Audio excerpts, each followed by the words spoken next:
Hi, let's talk about adding captions to YouTube videos. Why do you want to add captions in the first place? Well, for one thing, it helps our ELL students. It helps them practice language and fluency. Another reason is you may have a student who can't physically listen to the audio. They could be in a car with their family members and other siblings are talking and they've got music blaring from the radio and they can't physically hear the content of the video. So if they're able to read the captions, they can still understand what's going on in that video. So I want to show you how you can add captions to your instructional videos. The first thing that we need to do is transcribe that instructional video. I'm going to show you one of my tricks for doing this. The first thing you want to do is upload your video to YouTube. So go over to the camera icon and upload video. And then get to a point where you can actually play the video. Then open up Google Docs. You can open up a blank document, or in this case, I already have a document open with items that I want to put in the description area. Then go to Tools and Voice Typing. Voice typing records what you dictate into a Google Doc, or in this case, what it hears playing from the video. Then go back to the video and start playing the video, and then go back and hit the microphone icon to start recording. Here's a preview of one of my Tech Tuesday videos where I had a guest on and I needed to have a transcription of their part of the video. We're going to have to prepare for our trip as if we were going on a big old outdoor adventure. This is not going to be 100%. You will have to go back into the text and fix capitalization and grammar. And some words, it just won't understand what you're talking about. Canvas, for me, often becomes campus or Canada. So go back in and check out those words and make any corrections that you need to do. Then once that's done, you're going to go to File, and we're going to download this as a text file. So you'll click on download and then go to plain text. And then I'll show you how to upload it to YouTube.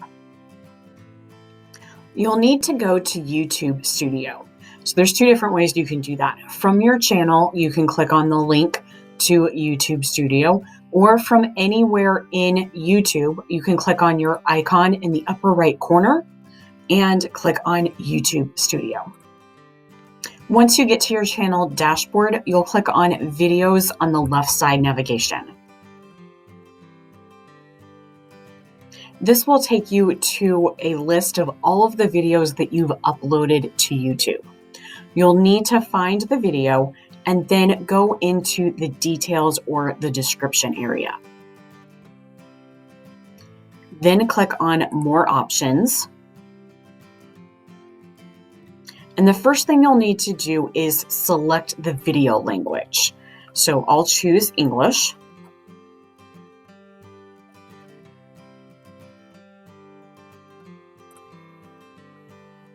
And then I'm going to click on the Upload Subtitles /CC link.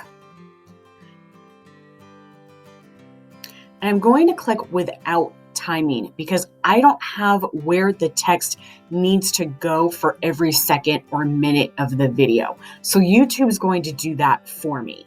And then I'll click on Continue. Then I'll find my plain text document that I downloaded from Google Docs and upload that to YouTube. This could take a couple of hours for it to sync properly. Then we're going to hit save.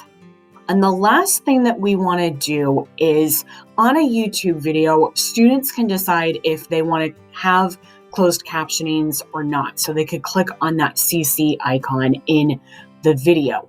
But what I want to show you is how you can force the closed captionings to automatically play when the video comes up and you hit play on a video. So if we go back to the basic tab, down in the tags, I've got the different tags that if you search for a video, my video would come up if you're searching for Canvas or EdTech. So if you add the tag YT for YouTube, :CC $on and hit the enter key. That's a tag to let YouTube know that you've put in closed captions and you want that to automatically play when the video starts. And make sure that you hit save. Having captions already in your videos is great if you're going to embed your videos into your LMS, which means that you're hitting that requirement for accessibility. That's a great feature to have. If you have any questions, please comment below. And if you liked this tip, please give this video a thumbs up. And if you haven't already, subscribe to this channel for more educational technology tips.